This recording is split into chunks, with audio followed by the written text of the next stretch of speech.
Okay guys, welcome.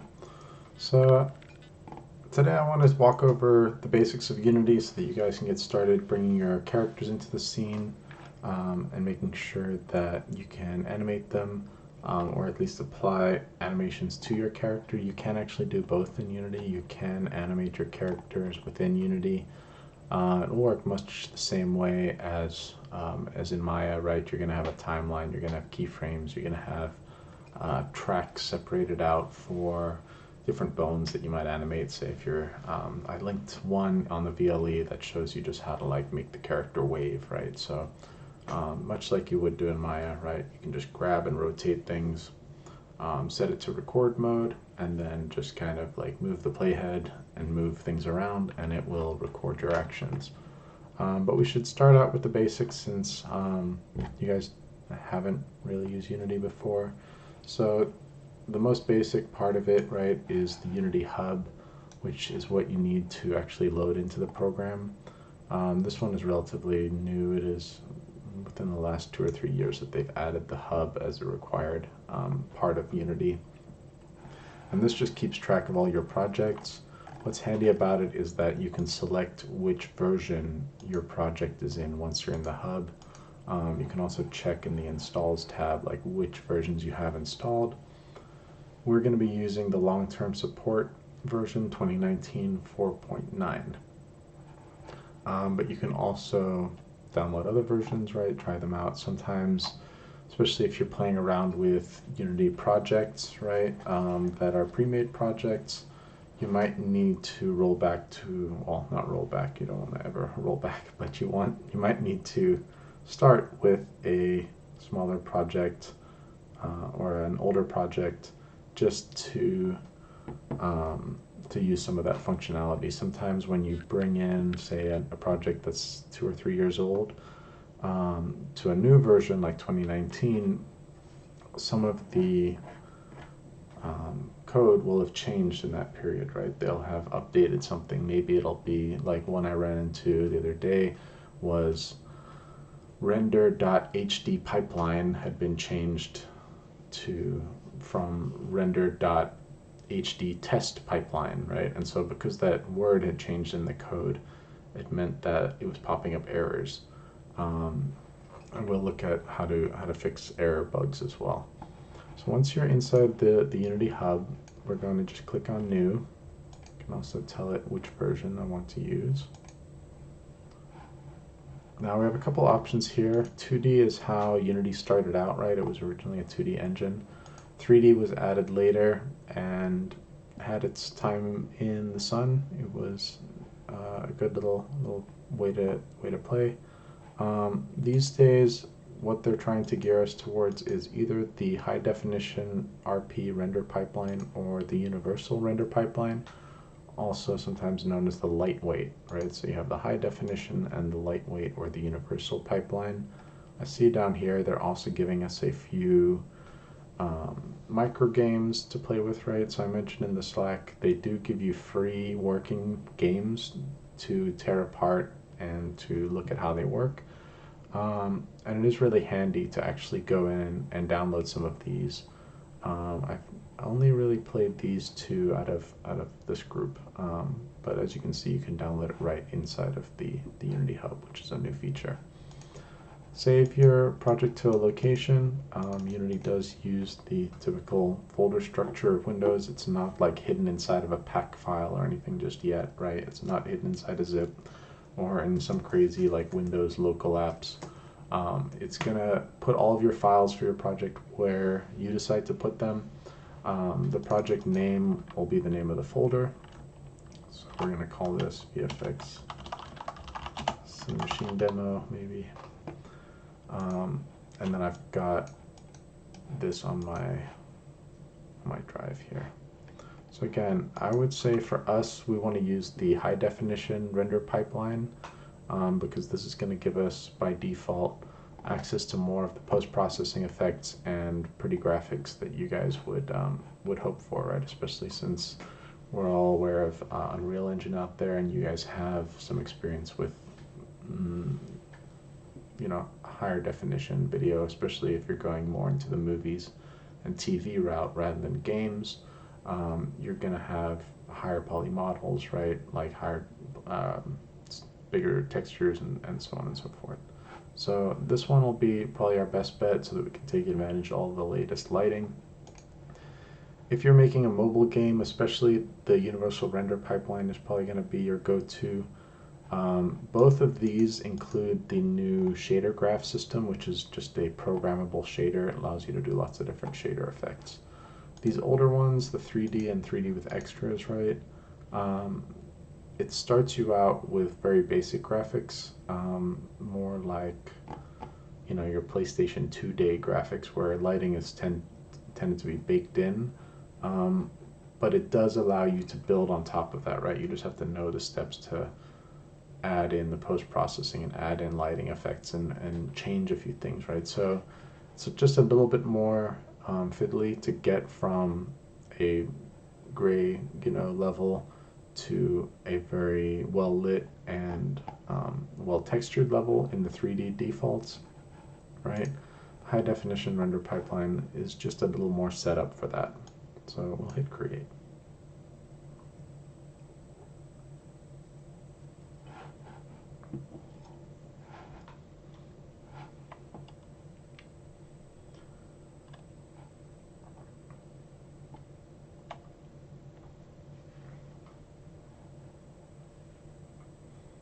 So earlier when we were in the lecture, first off, I had more hair, right? I went and got a lockdown haircut before before the madness.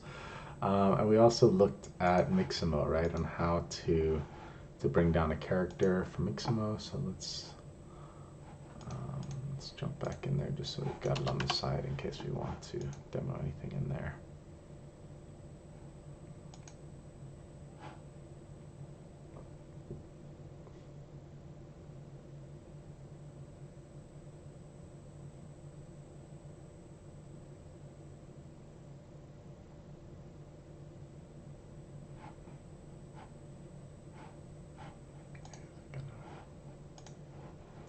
Alrighty, so this is what I see when I first load into HDRP.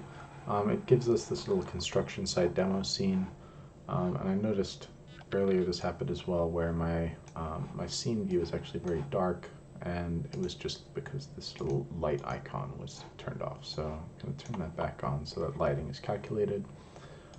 It's also started popping up with this HDRP pipeline wizard, which is, I guess, just because they are in a transition phase between the 3D and the HDRP or the universal render pipeline.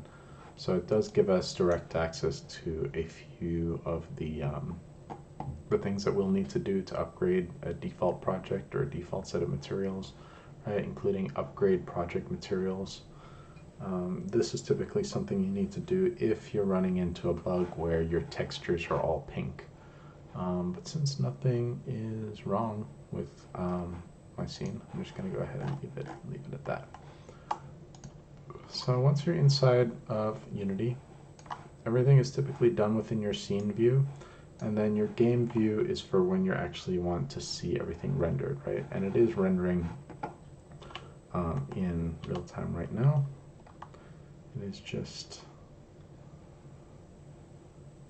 maybe not using the highest quality settings, right? You can see there's a bit of dithering going on here. Some settings that you would normally want to check in order to improve your workflow. Typically, I'm going to have my scene set up like this with the hierarchy on the left, which is like the outliner. Then we have the scene view in the middle left, the game view in the middle right, the inspector, which tells us the different attributes of that object, much like in Maya, right? And then the bottom we have our project window. However, we do have several tabs going on here that are also worth looking at. The asset store, super handy. You do need a Unity login, right, which you should have just by downloading it, I believe. And you can search for all sorts of things in here, right? And people will often be giving stuff away for free, right? So we like to reduce our price to free. Oh, no free dinosaurs. Boo-hoo. But you could also search by categories, right, and filter down into the exact sorts of things that you're looking for, right, whether it's characters or environments, etc. We are going to be using the Mixamo characters by default, but the nice thing about Unity is that it has a really good retargeting system that will allow you to use animations from just about any other character that's compatible with its humanoid rig on its own rig, right? So I don't know if it was the chicken before the egg, which one came first, but we can pull things in from Unity that already existed and put them onto new models, or we can take new animations, right, and put them onto old models. And Unity figures that out really, really quickly, which is nice. If your Asset Store tab is missing, you can also access all of these by going to the Window tab. And the Asset Store is Control 9 or right here near the top. You could also change the different layouts, right, and save them much like you would in any high-end app.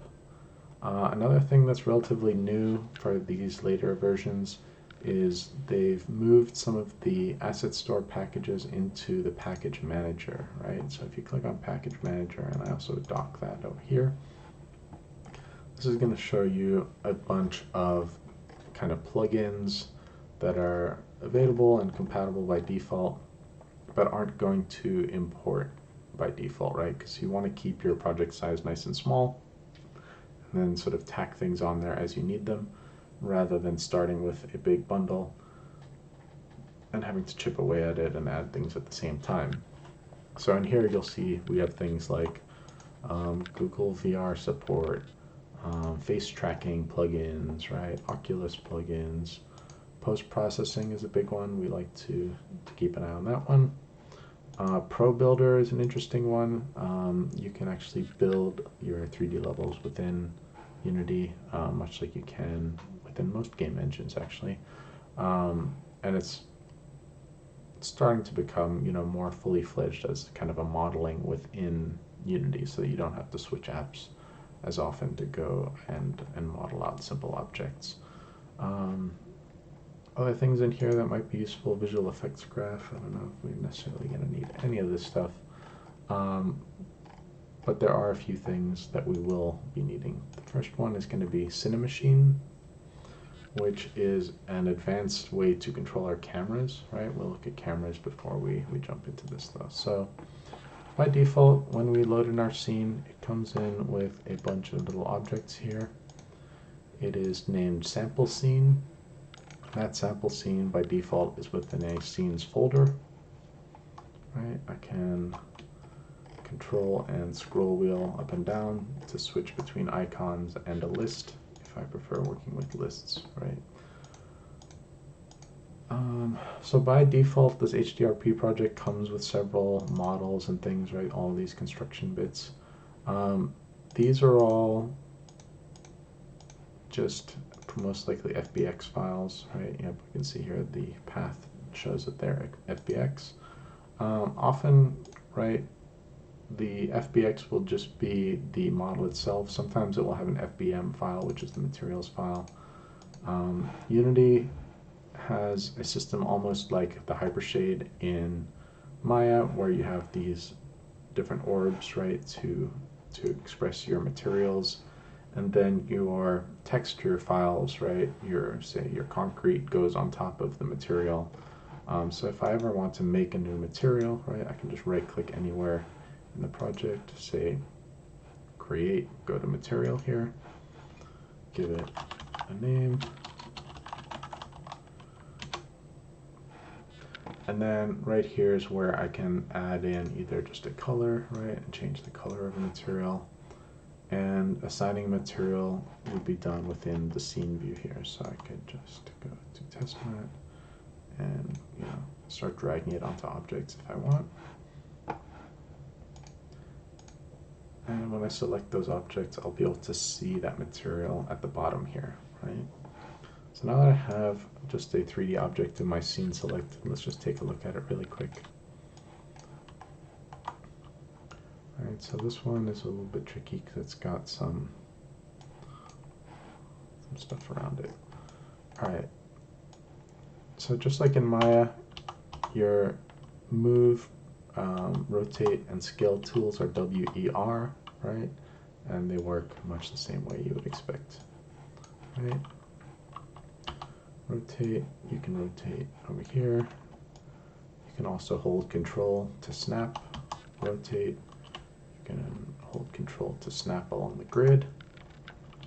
And I guess you can also snap with your scale, right? And it's going to scale over here. Much like in Maya, I like to keep an eye on these values, right? And just round them off if they do become really long or have lots of decimal places, right? Especially if I'm trying to rotate something like 90 degrees and I get to like 89.5, right? I just like say, screw it, I'm just gonna like type in 90 and then I know for sure that that object is exactly rotated correctly. Now you'll notice here that we also have these kind of nested objects here, and we call this parenting, right? So what that means is that, say, I'll start out with a new object here. Let's just grab a cube and move it aside here. And maybe I'll just get rid of this stuff in the scene. It's kind of everywhere. So parenting an object just means that it is going to act like a child of that object, right? It's going to follow its parent around.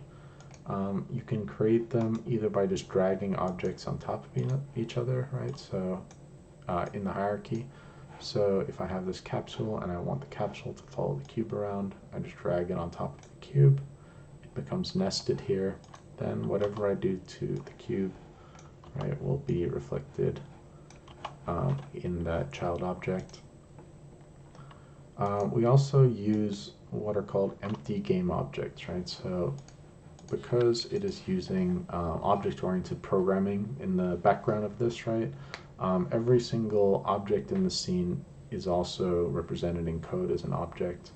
But what that means for us if we're just assembling a scene, right, is that we sometimes want to create an empty object just as a bucket or a container, right, to hold other objects in.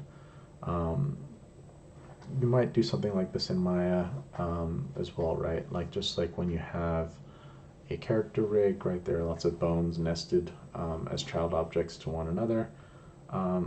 However, there are some instances where you might want an even higher level object to select. And if you think about a character rig, for example, where you've got root motion, right, that you want to control all the rest of the rig when you move the root around,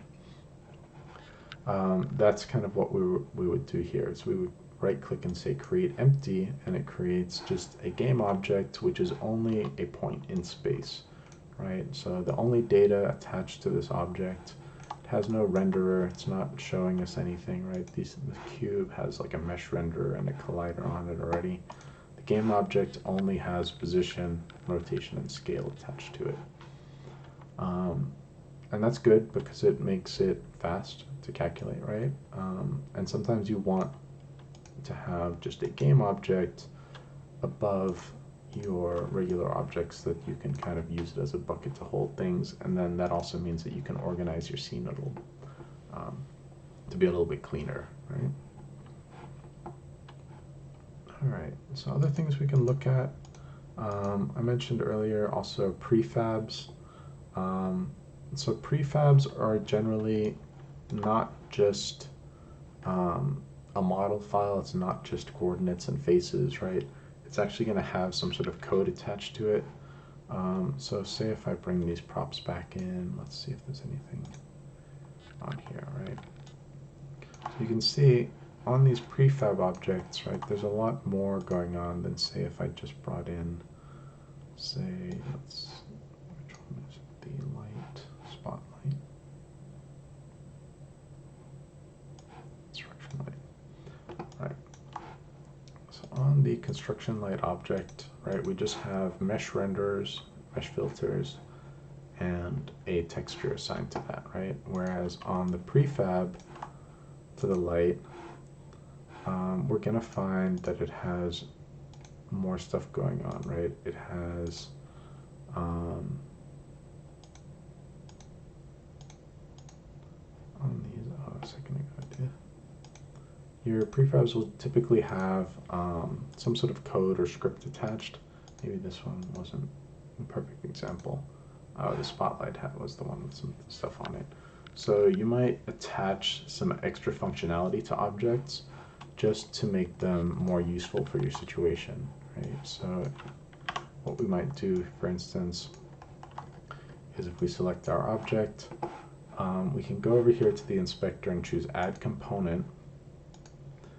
And from here, it's going to give us a whole bunch of different things that we could add as far as functionality, right? So we might want to, let's see what we can do here.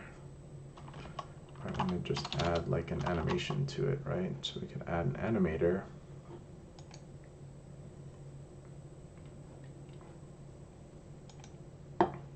Actually, not an animator. Animators for characters. We'll just put an animation. We could also tell it, okay, if there's nothing in these slots, right, you can either drag something from your scene into that slot, and if it's compatible, it will stick there.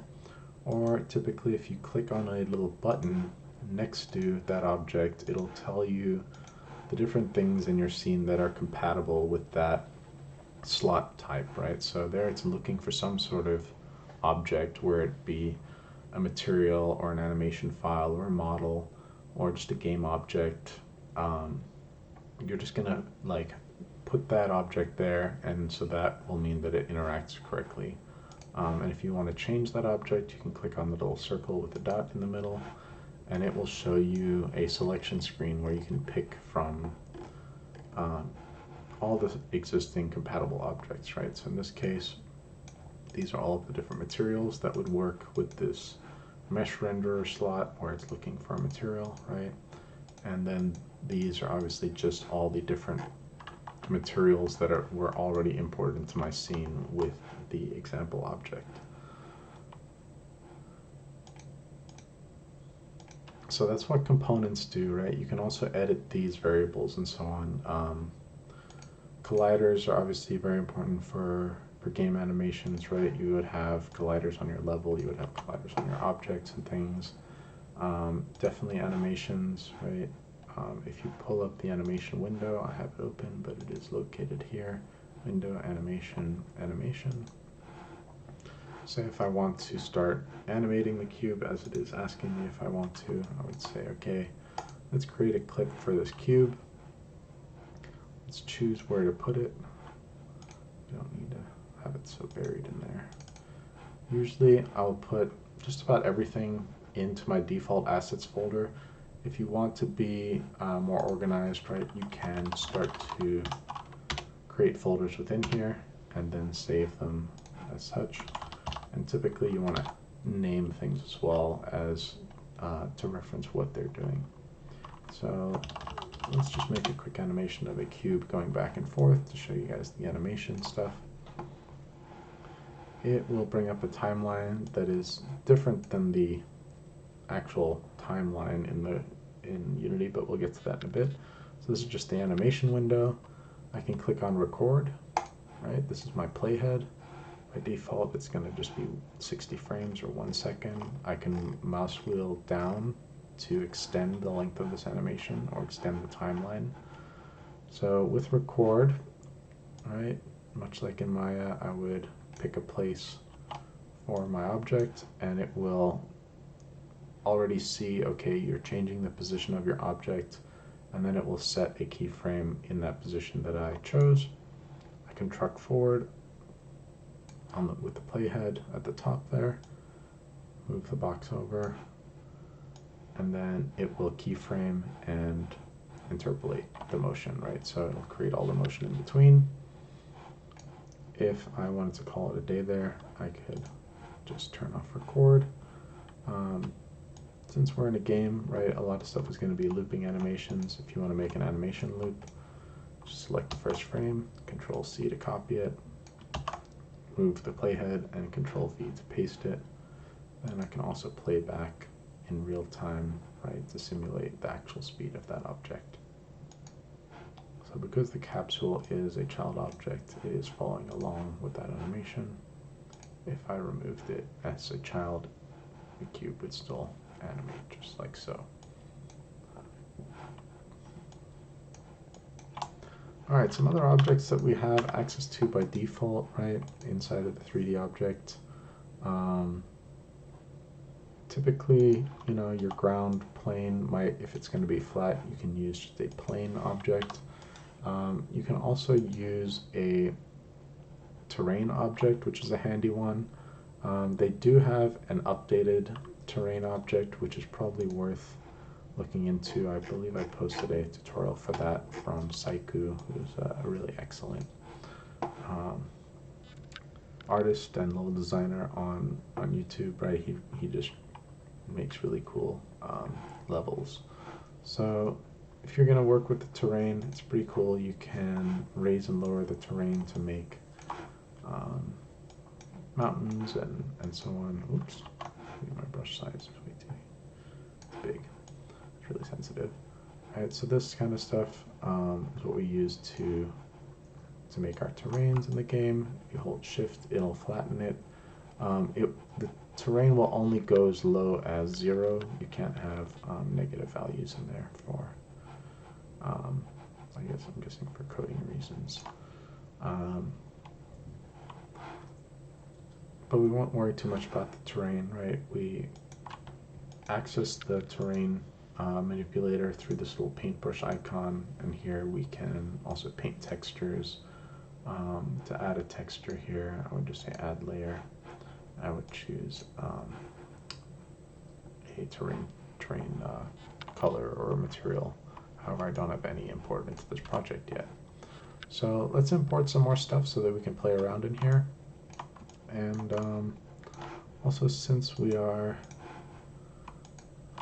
beginners, we'll just start with some beginner objects. So I don't believe it's in the package manager yet.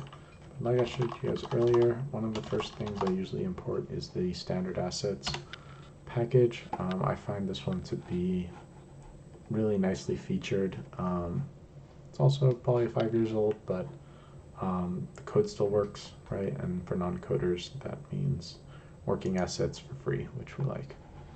So it looks like this kind of model airplane cutout. And once you're on the asset store, right, you can just hit import. It will download kind of a package file, which is just a zip file of all these other different little pieces. Typically, I want to go through this and only select the parts that I really need, right? So I might want to keep some stuff, but not others. Typically, let's see, I will only really need the 3D character assets. So we don't really need cameras. We don't need first-person characters. We don't need the roller ball. So the third-person character one has got some animations in there. I like to keep those. And it's also got a working controllable model, who is Ethan. Include cross-platform input for whatever reason. That one's important. Anytime you see that cross-platform input, generally it's something we're going to need. However, water seems to be broken, so don't import the water. Effects, we don't really need any effects in here. We could bring in the environment, so we can include the speed tree stuff, which includes 3 different tree types and LOD models, level of detail models. Got some billboard textures and surface textures for the terrain. I was having issues with the water earlier, popping up with errors, so I'm just going to pull that out. Unity can read fonts just fine. If you want to have, you know, Scott Pilgrim like wham bam, Batman style, you know, pop-up text, you can have stuff like that going on via fonts. Obviously, we would typically use it for menus and so on. Good. It also comes with a bunch of different particles, which are handy to have, right? Afterburner, flames, explosion, fireworks, smoke, dust storm. A lot of this stuff, it works well, so it's worth just keeping it in there, right? In case we want to add some particle effects in there. I'm sure you VFX guys have got access to way more fancy particles, but these ones will get the job done. I don't believe we need any of the utility. We're not going to necessarily need vehicles, although to test things out, sometimes it is fun to run around or to drive around in the car, so maybe we'll just include the car.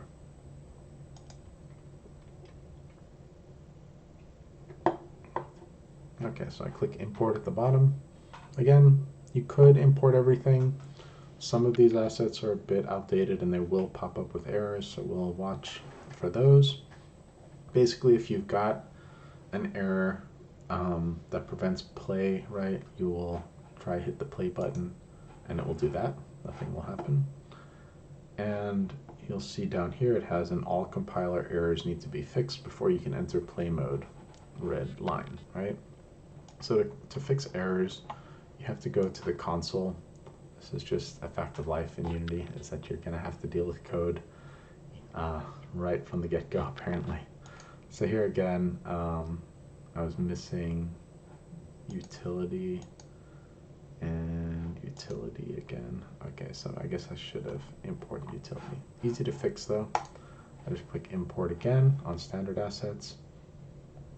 It will highlight everything in there that is not already in my scene, right? So some things that I already imported will not be in there, but let me just go back and grab utility. Third person camera.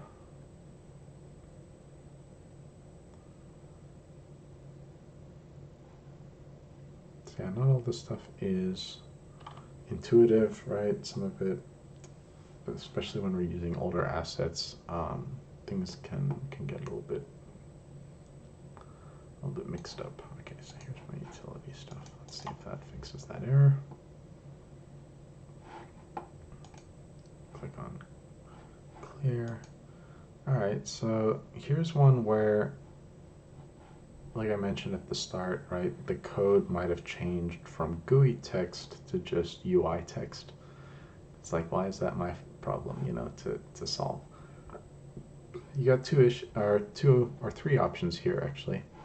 The first off is to just look where this is buried, right? Standard assets utility, simple activator menu, right? So standard assets utility, simple activator menu. Now I could just delete this and fingers crossed everything would work. My other option is to double click on it. That will open up Visual Studio and it will also go to the line in the code that is causing the error. Right, so right here is where the error is happening and it wants me to change that to UI text.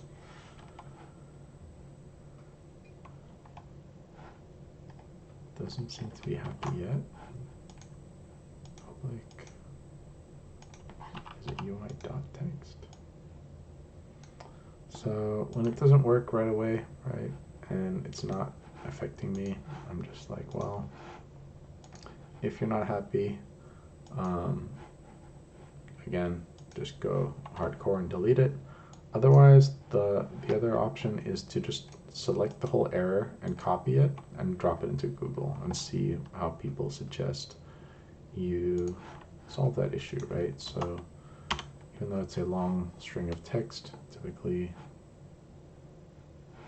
because it is, got the, so let's just go as far as the error.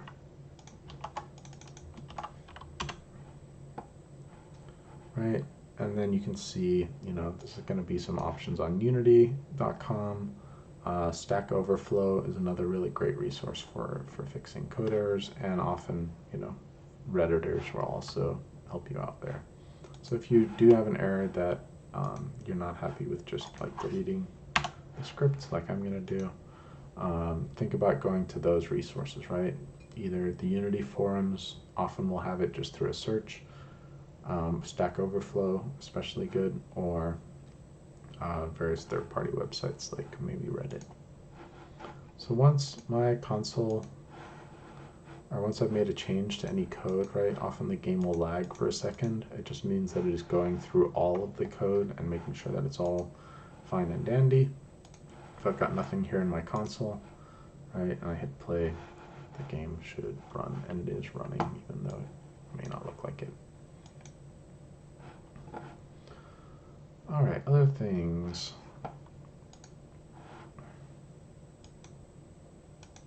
guess we can just start.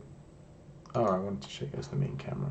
So by default, your scene will start with a camera in the scene. It is got a little camera icon. You can grab it, move it around just like you would a Maya camera. It's worth noting here in the inspector, there is a tag option where this is tagged as main camera. This is kind of important there, because you can have multiple cameras in your scene, right? I can just create other cameras, and they can be hanging out around. I can have pretty much as many as I want. But typically only one will be main camera, and that main camera will usually have some sort of code that references it somewhere, usually somewhere else. So it is worth just having one main camera and then maybe some extra cameras. Stuff I might use extra cameras for, that I have used extra cameras for: rear view mirror cameras. You can have mini map cameras, right? You can have cameras that are just looking at maybe your inventory or at something else in your UI. So I'll pop these other ones out. Get our main camera again. Field of view, right? We can change lots of different basic camera settings in here. Clipping planes is sometimes an important one, right? If you've got a really big scene or you're moving really fast through a scene, right, and you don't want to see the edge of the world, right? What often happens in a game is that your the edge of your world. Also worth noting this global and local button, right, for global rotation or locally tilted rotation, right, if things have gotten tilted in the scene. And I want to suddenly move them. So if my clipping plane is 1,000, right, and my terrain is bigger than that, once I move away past a certain point, right, those hills will start to clip out of the world. Let's see if we can get it to work. There it goes. So there's the very edge of the clipping plane, right? It's pretty far because the default terrain is made for like a ground running around game. If this does happen to you though, and you want to see further, you just need to change this value over here, bump it up to 5,000 or 10,000, and that will let you see further into the level without clipping things, right? Same goes for things that are up close to the camera, right? If you're getting a weird effect where maybe stuff is popping in a strange way, you might need to mess with the near clipping planes. Now, it's not really relevant to a terrain. This is more for if you're zooming in up to the character's face, right, or their nostril or something, and their nose is suddenly disappearing. That's something that can happen, right? Where let's do another trick really quick. So say I've got my camera floating out in the middle of nowhere here, and then I want to create something in front of it, right? And I can just have it selected, and if I right click, it will create it on top. Otherwise, it will create it over generally at 0, 0, 0. Now it is being kind to me and putting it right in front. But let's say that I have a clipping plane back at default here. Right, if you move things a bit too close to the camera, there, you can see they start to cut off, right, once they get to a certain distance near the camera.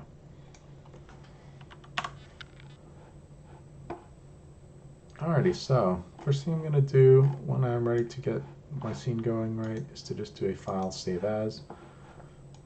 I don't really want to be working in the sample scene ever, and typically I just use very simple scene names, right? To start with, once I have more stuff in there and have it working, I'll also just start to increment and have separate scenes saved out, right? So if I get something working, I'll just say cameras are working, you know, number 4, cameras are working, save. Then I can move on to another scene file, right, with all of that stuff still in there, and just do a save as. In case something breaks, I'll have something to go back to. Let's see, another issue that I've seen sometimes happen is sometimes students will accidentally make a second assets folder inside of their assets folder. That will break things really bad. It's okay to have standard assets, or say if you download an asset from the asset store, it might have a name to it, right? It might be called particle assets, right? Ooh, this looks interesting, particle pack. But there should only ever be one assets folder, and then all of your assets should go inside of here. You don't want to have a second assets folder, right? Sometimes what will happen is like you'll create a second project inside of your project. I don't remember how that happens. It's been a long time since I made that mistake. But watch out for that one, because I have seen nested asset folders and it does break things really badly.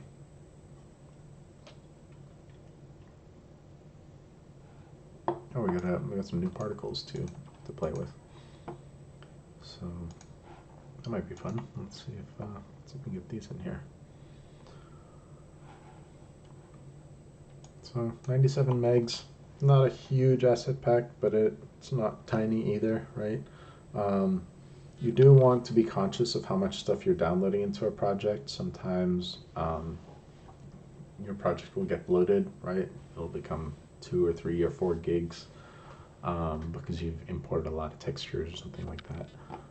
That can cause issues just because, not really issues, but it will take longer to load that project when you open it up from scratch, right?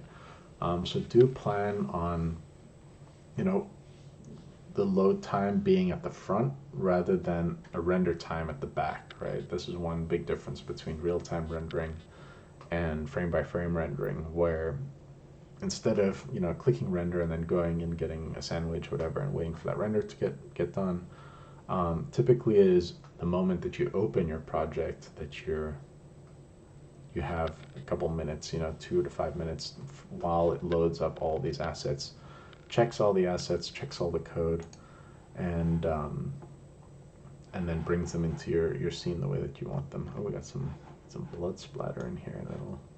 That'll be fun for our project. So again, it looks like I'll just keep everything in this asset pack, right, and say import.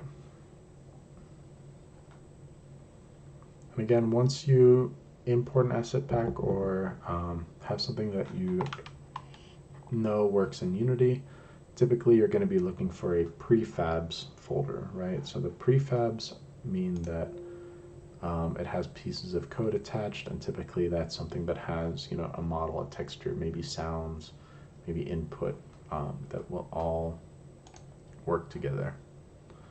So let's see what we got. Oh, looks like we're still importing.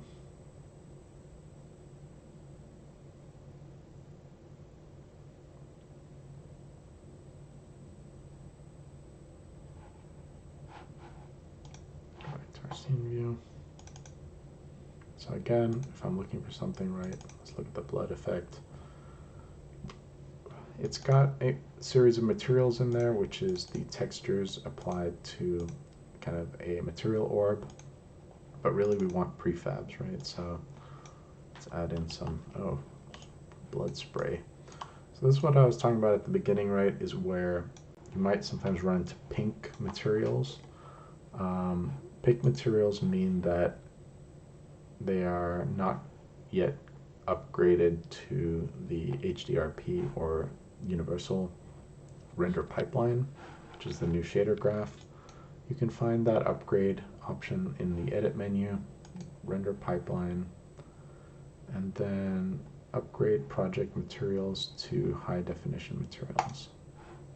Tell it to proceed. It'll go through all these different materials in our project, right, and work its little bits of magic, right? So right now, right, since I imported the standard assets and this particle pack, I now have 166 different materials in there when I only had 5 or 6 to start with. So that's where you've got to be a little more conscious, right, of how much stuff you're bringing into your scene. It's much the same way in Maya, right? You wouldn't have a bunch of like 3D objects just sitting in your scene that you're not even using. That would just be silly, right? Because it's going to make Maya unstable, and then you're going to click the wrong thing, and Maya's just going to have a heart attack, and you're going to lose all your work. So luckily, that stuff rarely happens inside of Unity, right? It's much more stable. All right, so I upgraded our materials. Ooh, look at that. That's some nice looking effects. When you are previewing a particle effect, it does come up with this little window down here, right, which is a fun one. You can pause it. You can also edit the particle system over here on the right. There's a lot of fun to play with, actually, especially if you guys like messing around with particles, right? This I find to be pretty powerful. You can add more particles, you can increase the rate, you can increase the size, the start size, the end size, the rotation, all this kind of stuff. Handy and useful, right, for when you're adding particles. Typically that's going to be something we do at the very end. Right? Okay. So we did import some of the standard assets, so let's take a look at these. So first off, the most useful to us, I believe, will be the characters, third person character. We look for prefab and then third person controller. That will bring an Ethan character into our scene. Where's our main camera?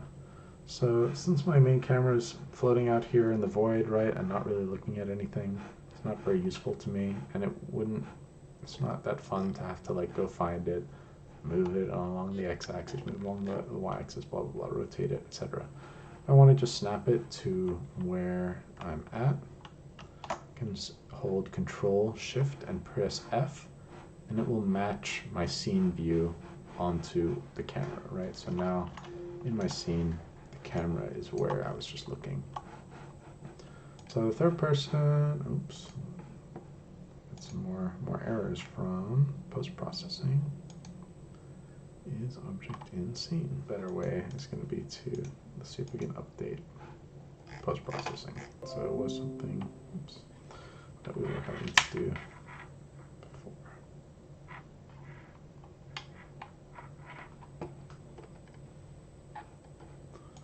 Okay, verified.